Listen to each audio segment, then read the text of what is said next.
telling. We are going to be reading a story, but first up we are going to be doing Bible verse with JJ. And then we're going to be reading the Bible, and then we're going to do synopsis. Didn't say it, Kim. And then we're going to be reading Return of the King by J.R.R. Tolkien. Easton, go. Go. We're having technical issues, but let's get straight to the verse. First Corinthians. Yeah, because in the practice he said Chronicles. 1 Corinthians 9:24 through 25. These are good verses, and they're short. Do you not know that in a race all the runners run, but only one receives the prize? So run that you may obtain it. Every athlete exercises self-control in all things. They do it to receive a perishable wreath, but we an imperishable. Hope you enjoyed the verse. The verse is, my book was there. No, it wasn't backwards. Hope you guys enjoyed the verses of the day. You know what I didn't say? It's fine. Make sure to punch the like button. Oh gosh. Smash the subscribe button. And explode the bell. Yeah, explode the bell. I like how you're thinking. TNT and nukes. All right. Hello, how are you today? I'm Heavy D. I'm going to read you a story. But first, we are going to conclude the book of Acts. And then we will conclude the book of Lord of the Rings. And I'm having some light issues, so let me see if I can... I'm washed out, but I think it's better. Okay. This is Acts. Yeah, definitely washed out. I don't know if it matters that much. Hopefully we don't break the camera with my image on it. Let's see.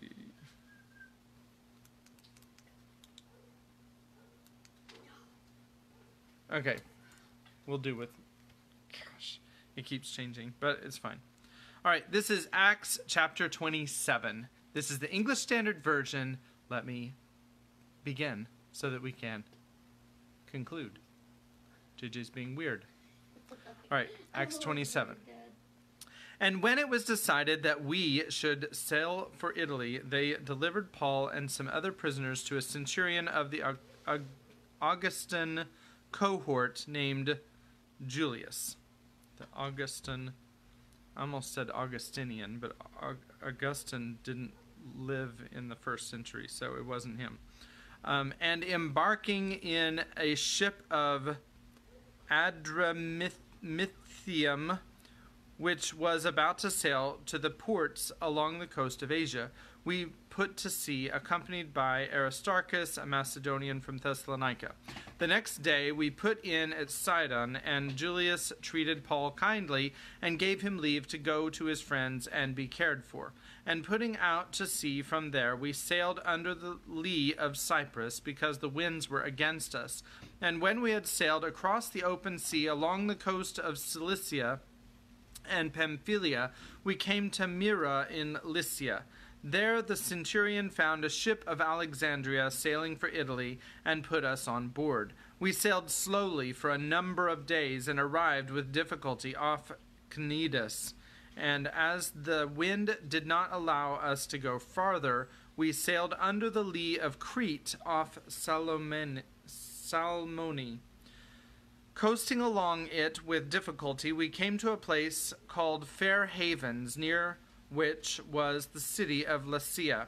Since much time had passed, and the voyage was now dangerous, because even the fast was already over, Paul advised them, saying, Sirs, I perceive that the voyage will be with injury and much loss, not only of the cargo and the ship, but also of our lives. But the centurion paid more attention to the pilot and to the owner of the ship than to what Paul said, and because the harbor was not suitable to spend the winter in, the majority decided to put out to sea from there on the chance that somehow they could reach Phoenix, a harbor of Crete, facing both southwest and northwest, and spend the winter there. Now when the south wind blew gently, supposing that they had obtained their purpose, they weighed anchor and sailed along Crete close to the shore. But soon a tempestuous wind called the northeaster struck down from the land. And when the ship was caught and could not face the wind, we gave way to it and were driven along. Running under the lee of a small island called Cauda, we managed with difficulty to secure the ship's boat. After hoisting it up, they used supports to undergird the ship. Then, fearing that they would run aground on the Syrtis, they lowered the gear, and thus they were driven along. Since we were violently storm-tossed, they began the next day to jettison the cargo. And on the third day they threw the ship's tackle overboard with their own hands. When neither sun nor stars appeared for many days, and no small tempest lay on us, all hope of our being saved was at last abandoned. Since they had been without food for a long time, Paul stood up among them and said, "Men, you should have listened to me, and not have set sail from Crete, and incurred this injury and loss. Yet now I urge you to take heart, for there will be no loss of life among you, but only of the ship. For this very night there stood before the angel of the Lord, the angel of the God to whom I belong, and whom I worship. And he said, 'Do not be afraid, Paul, you must stand before Caesar. And behold, God has granted you all those who sail with you. So take heart, men, for I have faith in God that it will be exactly as I have been told. But we must run aground on some island.' When the 14th night had come, and as we were being driven across the Adriatic Sea, about midnight the sailors suspected that they were nearing land. So they took a sounding and found 20 fathoms. A little farther on they took a sounding again and found 15 fathoms. And fearing that we might run on the rocks, they let down 4 anchors from the stern and prayed for the day to come. And as the sailors were seeking to escape from the ship, and had lowered the ship's boat into the sea under pretense of laying out anchors from the bow, Paul said to the centurion and the soldiers, unless these men stay in the ship, you cannot be saved." Then the soldiers cut away the ropes of the ship's boat and let it go. As day was about to dawn, Paul urged them all to take some food, saying, "Today is the 14th day that you have continued in suspense and without food, having taken nothing. Therefore, I urge you to take some food, for it will give you strength. For not a hair is to perish from the head of any of you." And when he had said these things, he took bread, and giving thanks to God in the presence of all, he broke it and began to eat. Then they all were encouraged and ate some food themselves. We were in all 276 persons in the ship. That's a pretty big ship, especially in the ancient world. And when they had eaten enough, they lightened the ship, throwing out the wheat into the sea. Now when it was day, they did not recognize the land, but they noticed a bay with a beach, on which they planned, if possible, to run the ship ashore. So they cast off the anchors and left them in the sea, at the same time loosening the ropes that tied the rudders. Then hoisting the foresail to the wind, they made for the beach. But striking a reef, they ran the vessel aground. The bow struck and remained immovable, and the stern was being broken up by the surf. The soldiers' plan was to kill the prisoners, lest any should swim away and escape. But the centurions, wishing to save Paul, kept them from carrying out their plan. He ordered those who could swim to jump overboard first and make for the land, and the rest on planks or on pieces of the ship. And so it was that all were brought safely to land. Chapter 28. After we were brought safely through and we then learned that the island was called Malta. The native people showed us unusual kindness, for they kindled a fire and welcomed us all, because it had begun to rain and was cold. When Paul had gathered a bundle of sticks and put them on the fire, a viper came out because of the heat and fastened on his hand. When the native people saw the creature hanging from his hand, they said to one another, "No doubt this man is a murderer. Though he has escaped from the sea, justice has not allowed him to live." He, however, shook off the creature into the fire and suffered no harm. They were waiting for him to swell up or suddenly fall down dead. But when they had waited a long time and saw no misfortune come to him, they changed their minds and said that he was a god. Now in the neighborhood of that place were lands belonging to the chief man of the island, named Publius, who received us and entertained us hospitality for 3 days. It happened that the father of Publius lay sick with fever and dysentery, and Paul visited him and prayed, and putting his hands on him, healed him. And when this had taken place, the rest of the people on the island who had diseases also came and were cured. They also honored us greatly, and when we were about to sail, they put on board whatever we needed. After 3 months, we set sail in a ship that had wintered in the island, a ship of Alexandria with the twin gods as a figurehead. Putting in at Syracuse, we stayed there for 3 days, and from there we made a circuit and arrived at Rhegium. And after 1 day, a south wind sprang up, and on the 2nd day we came to Puteoli.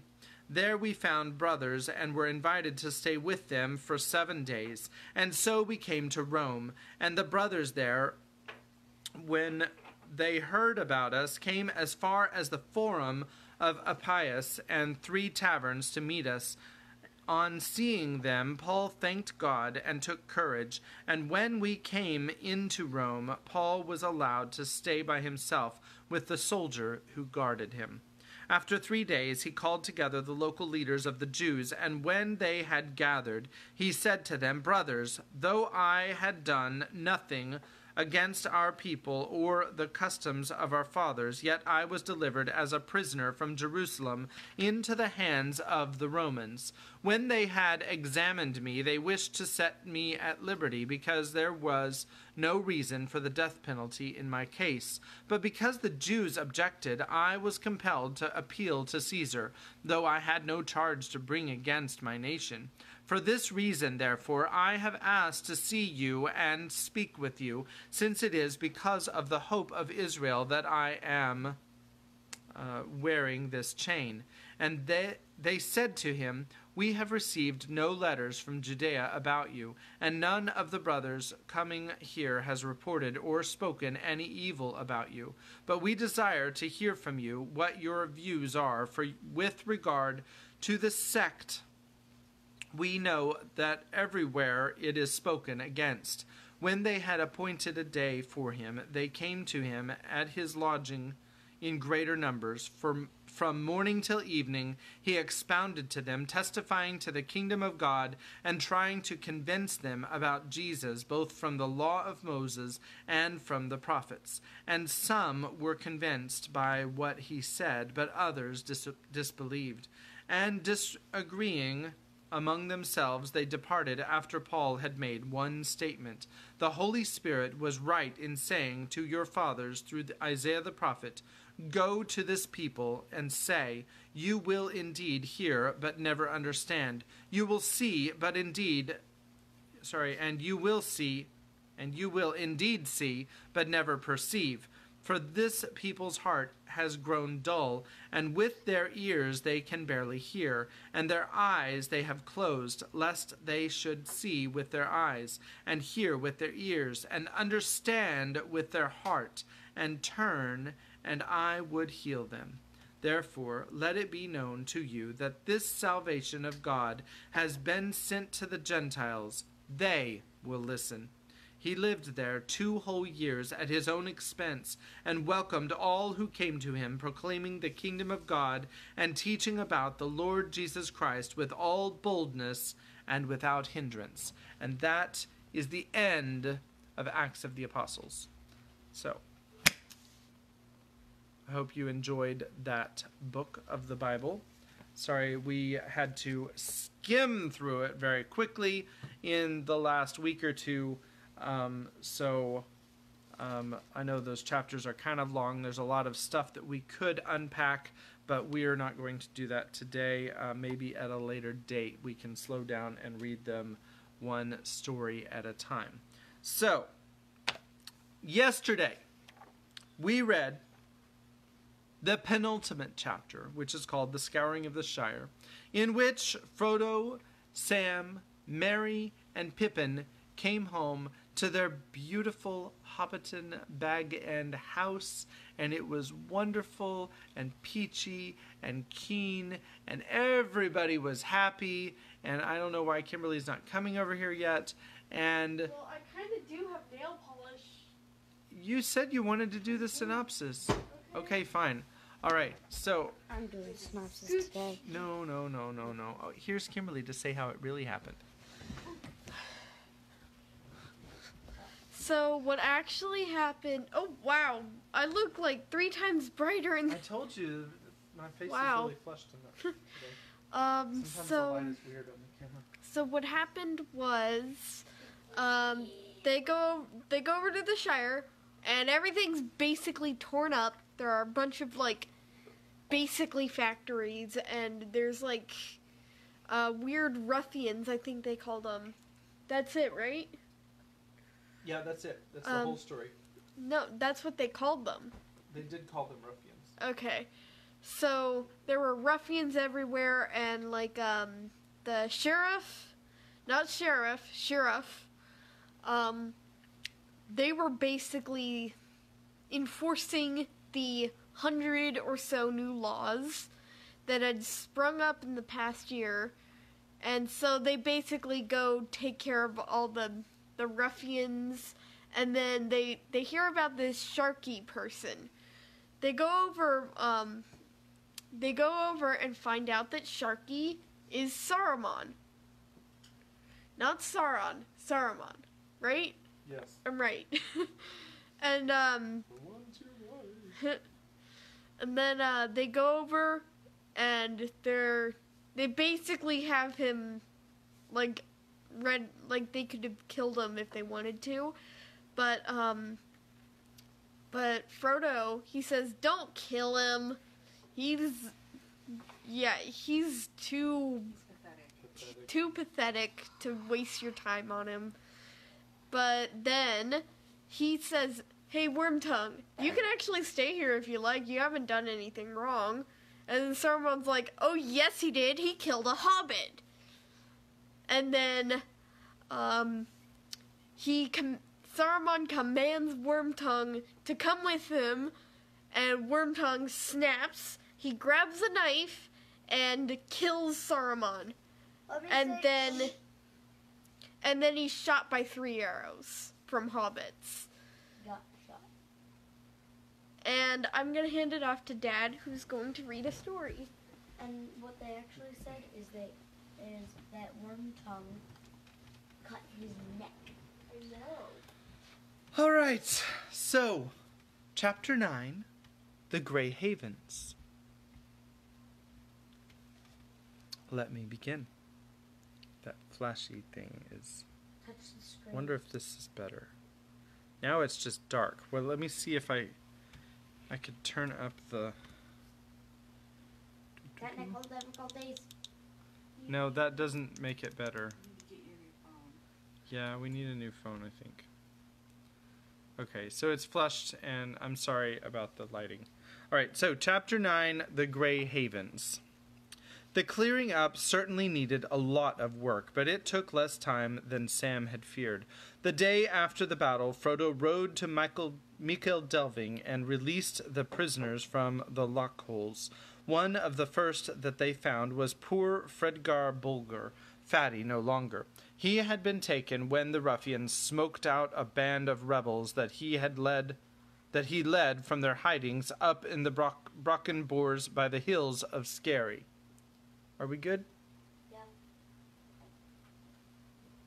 Okay. You would have done better to come with us after all, poor old Fredegar, said Pippin, as they carried him out, too weak to walk. He opened an eye and tried gallantly to smile. "Who's this young giant with the loud voice?" he whispered. "Not little Pippin. What's your size in hats now?" Then there was Lobelia. Poor thing, she looked very old and thin when they rescued her from the dark and narrow cell. She insisted on hobbling out on her own feet, and she had such a welcome, and there was such clapping and cheering when she appeared, leaning on Frodo's arm, but still clutching her umbrella, that she was quite touched, and drove away in tears. She had never in her life been popular before, but she was crushed by the news of Lotho's murder, and she would not return to Bag End. She gave it back to Frodo and went to her own people, the brace girdles of Hardbottle. When the poor creature died next spring, she was, after all, more than 100 years old. Frodo was surprised and much moved. She had left all that remained of her money and of Lotho's for him to use in helping hobbits made homeless by the Troubles. So that feud was ended. Old Will Whitfoot had been in the Lockholes longer than any, and though he had perhaps been treated less harshly than some, he needed a lot of feeding up before he could look the part of mayor, so Frodo agreed to act as his deputy until Mr. Whitfoot was in shape again. The only thing that he did as deputy mayor was to reduce the sheriffs to their proper functions and numbers. The task of hunting out the last remnant of the ruffians was left to Merry and Pippin, and it was soon done. The southern gangs, after hearing the news of the Battle of Bywater, fled out of the land and offered little resistance to the Thane. Before the year's end, the few survivors were rounded up in the woods, and those that surrendered were shown to the borders. Meanwhile, the labor of repair went on apace, and Sam was kept very busy. Hobbits can work like bees when the mood and the need comes on them. Now there were thousands of willing hands of all ages, from the small but nimble ones of the hobbit lads and lasses to the well-worn and horny ones of the gaffers and gammers. Before Yule, not a brick was left standing of the new sheriff houses or of anything that had been built by Sharkey's men, but the bricks were used to repair many an old hole to make it snugger and drier. Great stores of goods and food and beer were found that had been hidden away by the ruffians in sheds and barns and deserted holes, and especially in the tunnels of Mikel Delving and in the old quarters at Skerry, so that there was a great deal better cheer than Yule than anyone had hoped for. One of the first things done in Hobbiton, before even the removal of the new mill, was the clearing of the hill at Bag End, and the restoration of Bagshot Row. The front of the new sand pit was all levelled and made into a large sheltered garden, and new holes were dug in the southward face back into the hill, and they were lined with brick. The gaffer was restored to number 3, and he said often and did not care who heard it. He said often and did not care who heard it. Oh, he said this. "It's an ill wind as blows nobody no good, as I always say, and all's well as ends better." There was some discussion of the name that the new row should be given. Battle Gardens was thought of, or Better Smeals, but after a while, in sensible Hobbit fashion, it was just called New Row. It was a purely Bywater joke to refer to it as Sharkey's End. The trees were the worst loss and damage, for at Sharkey's bidding they had been cut down recklessly far and wide over the Shire, and Sam grieved over this more than anything else. For one thing, his hurt would take long to heal. This hurt would take long to heal, and only his great-grandchildren, he thought, would see the Shire as it ought to be. Then suddenly one day, for he had been too busy for weeks to give it a thought, to his adventures he remembered the gift of Galadriel. He brought the box out and showed it to the other travelers, for so they were now called by everyone, and asked their advice. "I wondered when you would think of it," said Frodo. "Open it." Inside it was filled with a grey dust, soft and fine, in the middle of which was a seed, like a small nut with a silver shale. "What can I do with this?" said Sam. "Throw it in the air on a breezy day and let it do its work," said Pippin. "On what?" said Sam. "Choose one spot as a nursery and see what happens to the plants there," said Merry. "But I'm sure the lady would not like me to keep it all for my own garden, now so many folk have suffered," said Sam. "Use all the wits and knowledge you have of your own, Sam," said Frodo, "and then use the gift to help your work and better it, and use it sparingly. There is not much here, and I expect every grain has a value." So Sam planted saplings in all the places where specially beautiful or beloved trees had been destroyed, and he put a grain of the precious dust in the soul at the root of each. He went up and down the Shire in this labor, but if he paid special attention to Hobbiton and Bywater, no one blamed him. And at the end he found that he still had a little of the dust left, so he went to the 3 farthing stone, which is as near the center of the Shire as no matter, and cast it in the air with his blessing. The little silver nut he planted in the party field where the tree had once been, and he wondered what would come of it. All through the winter he remained as patient as he could, and tried to restrain himself from going round constantly to see if anything was happening. Spring surpassed his wildest hopes. His trees began to sprout and grow as if time was in a hurry and wished to make 1 year do for 20. In the party field a beautiful young sapling leapt up. It had silver bark and long leaves, and burst into golden flowers in April. It was indeed a malorn, and it was the wonder of the neighborhood. In after years, as it grew in grace and beauty, it was known far and wide, and people would come long journeys to see it, the only malorn west of the mountains and east of the sea, and one of the finest in the world. Altogether, 1420 in the Shire was a marvelous year. Not only was there wonderful sunshine and delicious rain, in due times and perfect measure, but there seemed something more, an air of richness and growth, and a gleam of beauty beyond that of mortal summers that flicker and pass upon this middle earth. All the children born or begotten in that year, and there were many, were fair to see and strong, and most of them had a rich golden hair that had before been rare among hobbits. The fruit was so plentiful that young hobbits very nearly bathed in strawberries and cream, and later they sat on the lawns under the plum trees and ate until they had made piles of stones like small pyramids or the heaped skulls of a conqueror.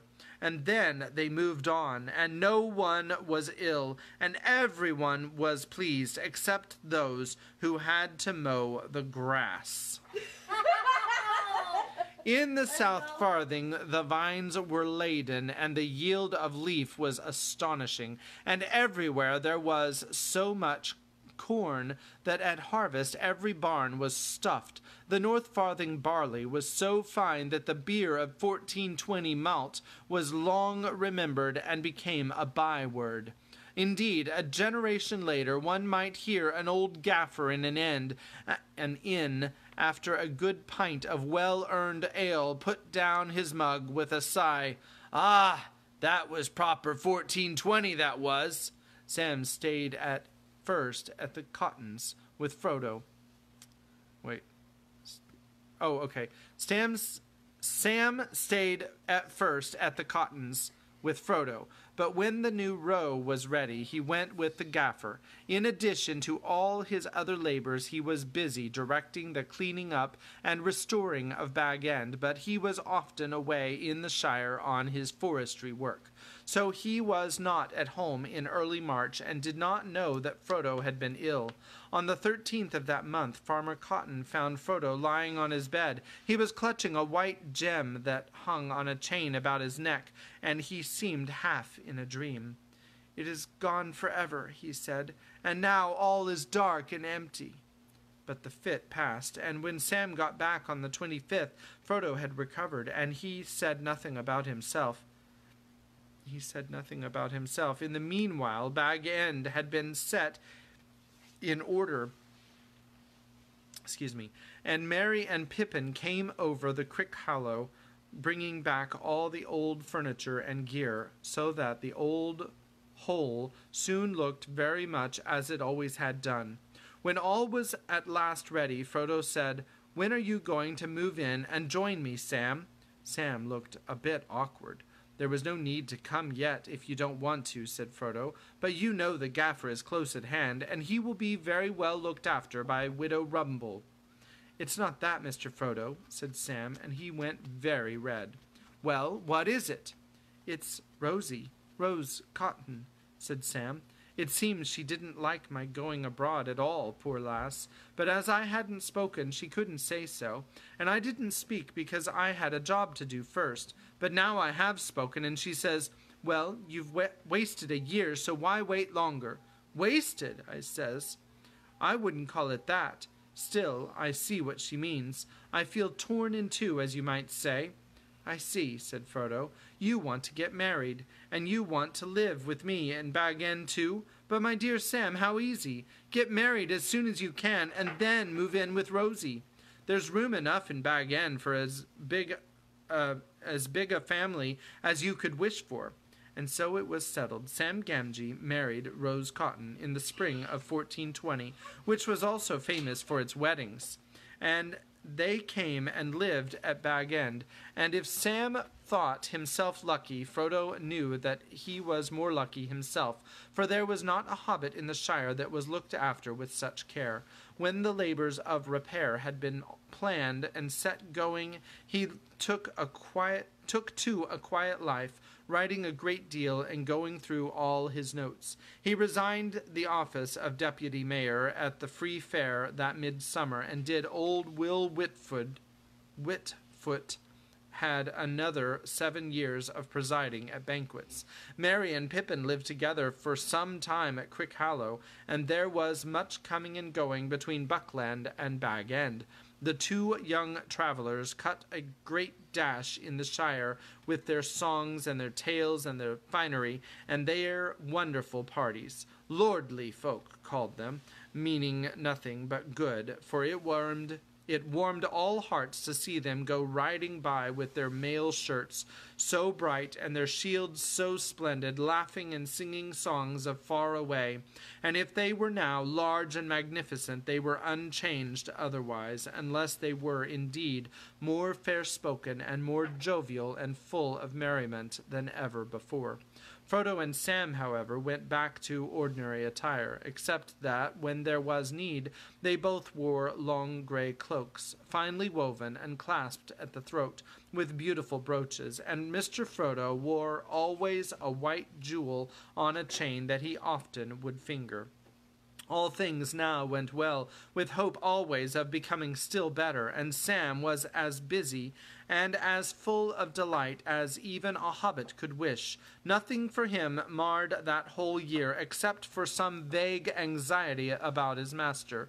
Frodo dropped quietly out of all the doings of the Shire, and Sam was pained to notice how little honor he had in his own country.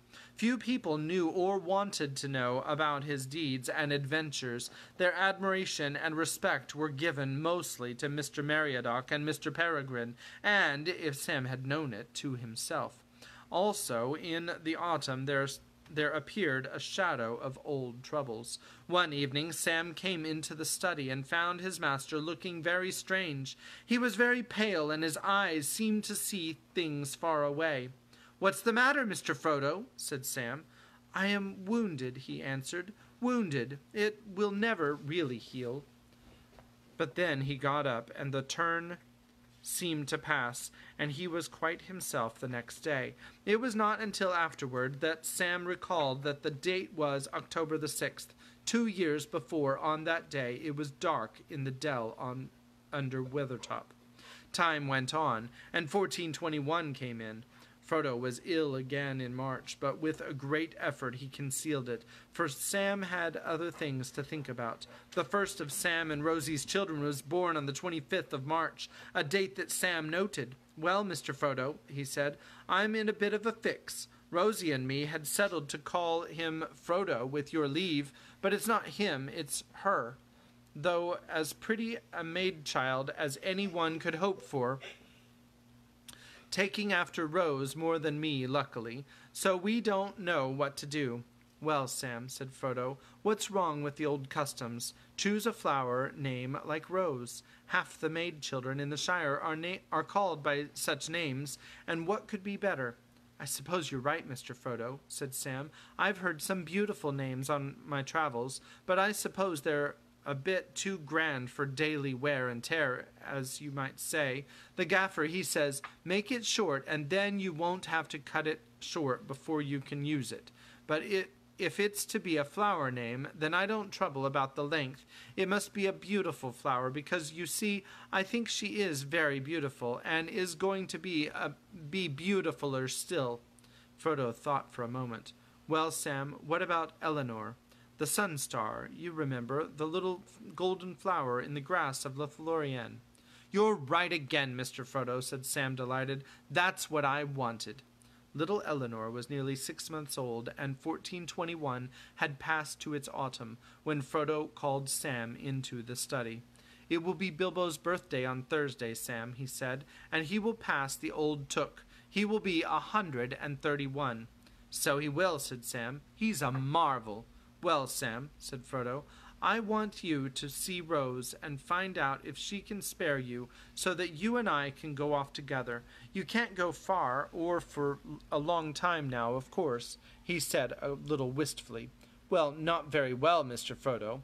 Of course not. But never mind. You can see me on my way. Tell Rose that you won't be away very long, not more than a fortnight, and you'll come back quite safe." "I wish I could go all the way with you to Rivendell, Mr. Frodo, and see Mr. Bilbo," said Sam, "and yet the only place I really want to be in is here. I am that torn in two." "Poor Sam. It will feel like that, I am afraid," said Frodo, "but you will be healed. You were meant to be solid and whole, and you will be." In the next day or two, Frodo went through his papers and his writings with Sam, and he handed over his keys. There was a big book with plain red leather cover. Its tall pages were now almost filled. At the beginning there were many leaves. Are we good? At the beginning there were many leaves covered with Bilbo's thin, wandering hand, but most of it was written in Frodo's firm, flowing script. It was divided into chapters, but chapter 80 was unfinished, and after that were some blank leaves. The title page had many titles on it, crossed out one after another. So, My Diary, My Unexpected Journey, There and Back Again, and What Happened After, Adventures of 5 Hobbits, the Tale of the Great Ring, compiled by Bilbo Baggins from his own observations and the accounts of his friends. What We Did in the War of the Ring. Here Bilbo's hand ended, and Frodo had written, The Downfall of the Lord of the Rings, and The Return of the King, as seen by the little people, being the memoirs of Bilbo and Frodo of the Shire, supplemented by the accounts of their friends and the learning of the wise, together with extracts from books of lore translated by Bilbo in Rivendell. "Why, you have nearly finished it, Mr. Frodo," Sam exclaimed. "Well, you have kept at it, I must say." "I have quite finished, Sam," said Frodo. "The last pages are for you." On September the 21st they set out together, Frodo on the pony that had borne him all the way from Minas Tirith, and was now called Strider, and Sam on his beloved Bill. It was a fair golden morning. It was a fair, golden morning. I lost my place. And Sam did not ask where they were going. He thought he could guess. They took the stock road over the hills and went toward the woody end, and they let their ponies walk at their leisure. They camped in the green hills, and on September the 22nd they rode gently down into the beginning of the trees as afternoon was wearing away. If that isn't the very tree you hid behind when the Black Rider first showed up, Mr. Frodo, said Sam, pointing to the left. It seems like a dream now. It was evening, and the stars were glimmering on the eastern sky as they passed the ruined oak, and turned and went on the hill between the hazel thickets. Sam was silent, deep in his memories. Presently he became aware that Frodo was singing softly to himself, singing the old walking song, but the words were not quite the same. Still round the corner there may wait a new road or a secret gate, and though I oft have passed them by, a day will come at last when I shall take the hidden paths that run west of the moon, east of the sun. And as if in answer from down below, coming up the road out of the valley, voices sang. Ah, Elbereth, Gilthoniel, Silveren Penna Miriel, O Menel Aglar Elanath, Githoniel a Elbereth.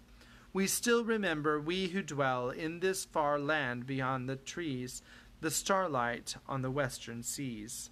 Frodo and Sam halted and sat silent in the soft shadows until they saw a shimmer as the travelers came toward them. There was Gildor and many fair elven folk, and there, to Sam's wonder, rode Elrond and Galadriel. Elrond wore a mantle of grey and had a star upon his forehead, and a silver harp was in his hand, and upon his finger was a ring of gold with a great blue stone.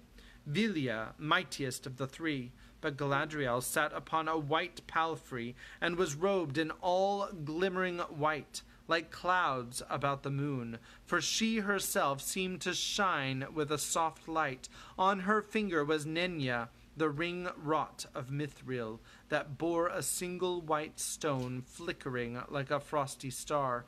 Riding slowly behind on a small grey pony, and seeming to nod in his sleep, was Bilbo himself. Elrond greeted them gravely and graciously, and Galadriel smiled upon them. "Well, Master Samwise," she said, "I hear and I see that you have used my gift well. The Shire shall now be more than ever blessed and beloved." Sam bowed, but found nothing to say. He had forgotten how beautiful the lady was. Then Bilbo woke up and opened his eyes. "Hello, Frodo," he said. "Well, I have passed the old Took today, so that's settled, and now I think I am quite ready to go on to another country. Are you coming?" "Yes, I am coming," said Frodo. "The ring-bearers should go together." "Where are you going, master?" cried Sam, though at last he understood what was happening. "To the Havens, Sam," said Frodo. "And I can't come?" "No, Sam, not yet, anyway. Not further than the Havens, though you too were a ring-bearer, if only for a little while. Your time may come. Do not be too sad, Sam. You cannot be always torn in two. You will have to be one and whole for many years. You have so much to enjoy and to be and to do." "But," said Sam, and his tears started in his eyes, "I thought you were going to enjoy the Shire too, for years and years, after all you have done." "So I thought too once, but I have been too deeply hurt, Sam. I tried to save the Shire, and it has been saved, but not for me. It must often be so, Sam. When things are in danger, someone has to give them up, lose them, so that others may keep them. But you are my heir. All that I had and might have had, I leave to you. And also, you have Rose, and Eleanor, and Frodo lad will come, and Rosie lass, and Merry, and Goldilocks, and Pippin, and perhaps more that I cannot see. Your hands and your wits will be needed everywhere. You will be the mayor, of course, as long as you want to be, and the most famous gardener in history, and you will read things out of the Red Book and keep alive the memory of the age that is gone, so that people will remember the great danger, and so love their beloved land all the more, and that will keep you as busy and as happy as anyone can be, as long as your part of the story goes on. Come now, ride with me." Then Elrond and Galadriel rode on, for the third age was over, and the days of the rings were past, and an end was come of the story and song of those times. With them went many elves of the high kindred, who would no longer stay in Middle-earth, and among them, filled with a sadness that was yet blessed and without bitterness, rode Sam and Frodo and Bilbo, and the elves delighted to honor them. Though they rode through the midst of the Shire all the evening and all the night, none saw them pass save the wild creatures, or here and there some wanderer in the dark, who saw a swift shimmer under the trees, or a light and shadow flowing through the grass as the moon went westward. And when they had passed from the Shire, going about the south skirts of the White Downs, they came to the far downs and to the towers, and looked on to the distant sea, and so they rode down at last to Mithlon, to the grey havens in the long firth of Lune. As they came to the gates of Círdan, the shipwright came forth to greet them. Very tall he was, and his beard was long, and he was grey and old, save that his eyes were as keen as stars. And he looked at them and bowed and said, "All is now ready." Then Círdan led them to the havens, and there was a white ship lying, and upon the quay, beside a great grey horse, stood a figure robed all in white, awaiting them. As he turned and came toward them, Frodo saw that Gandalf now wore openly in his hand the third ring, Narya the Great, and the stone upon it was red as fire. Then those who were to go were glad, for they knew that Gandalf also would take ship with them. But Sam was now sorrowful at heart, and it seemed to him that if the parting would be bitter, more grievous still would be the long road home alone. But even as they stood there, and the elves were going aboard, and all was being made ready to depart, up rode Merry and Pippin in great haste, and amid his tears Pippin laughed. "You tried to give us the slip once before and failed, Frodo," he said. "This time you had nearly succeeded, but you have failed again. It was not Sam, though, that gave you away this time, but Gandalf himself." "Yes," said Gandalf, "for it will be better to ride back 3 together than 1 alone. Well, here at last, dear friends, on the shores of the sea come the end of our fellowship in Middle-earth. Go in peace. I will not say, do not weep, for not all tears are an evil." Then Frodo kissed Merry and Pippin, and last of all Sam, and went aboard, and the sails were drawn up, and the wind blew, and slowly the ship slipped away down the long grey firth, and the light of the glass of Galadriel that Frodo bore shimmered and was lost. And the ship went out into the high sea, and passed on into the west, until at last, on a night of rain, Frodo smelled a sweet fragrance on the air, and heard the sound of singing that came over the water. And then it seemed to him that, as in his dream in the house of Bombadil, the grey rain curtain turned all to silver glass, and was rolled back, and he beheld white shores, and beyond them a far green country under a swift sunrise. But to Sam the evening deepened to darkness as he stood at the haven, and as he looked at the gray sea, he saw only a shadow on the waters that was soon lost in the west. There still he stood far into the night, hearing only the sigh and murmur of the waves on the shores of Middle-earth, and the sound of them sank deep into his heart. Beside him stood Merry and Pippin, and they were silent. At last the three companions turned away, and never again looking back, they rode slowly homeward. And they spoke no word one to another, until they came back to the Shire, but each had great comfort in his friends on the long grey road. At last they rode over the downs and took the east road, and then Merry and Pippin rode on to Buckland, and already they were singing again as they went. But Sam turned to Bywater, and so came back up the hill as day was ending once more. And he went on, and there was yellow light and fire within, and the evening meal was ready, and he was expected.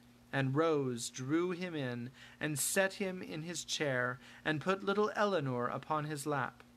He drew a breath. "Well, I'm back," he said.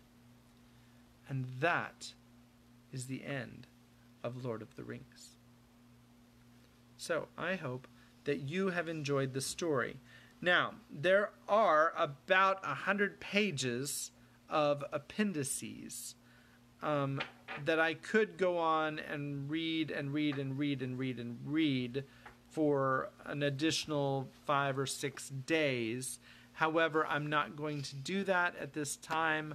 We might go back and read all of the appendices at some point. I think that at this point we are planning to read the story of Aragorn and Arwen, but we will probably wait and do that sometime later this week. It is a relatively short chapter. It's like 6 or 8 pages or something like that. So it shouldn't take us that long to do that. However, I need to finish my class, and I'm going to be spending this time trying to catch up on the essay that I have not completed yet. So, for probably the remainder of this week, for most of it. I hope that you have enjoyed Lord of the Rings. I hope that God is blessing you with it. And at this time, I think JJ wants to show off his Beyblade. Yes. Is that what you're doing? Yes. Okay. Can I sit down? He wants to sit down. So good night, and we will see you again next time. And we're going to have a new book in the Bible. It'll be from the Old Testament, spoiler. And we're going to have a new story, and I'm not going to give it away. So, hope we're not going to give it away. If you give it away, then I'm going to change the story. It's Mario Kart. It's Mario Kart, and it's not really Mario Kart. But here's JJ to show off his Beyblade. Here he comes. Mario Kart. It's the never-ending story. JK, we already read that. And it was fun. But that is actually pretty comfortable, Dad. But, so, I wanted to show you my Beyblade. It's brand new, and might not be able to see it very well because of the lighting. Nice disc, nice tip. It's not red. It's not supposed to be red. It's supposed to be see-through. But I hope you guys enjoyed today's live stream. So, again, if you liked it, good for you. So,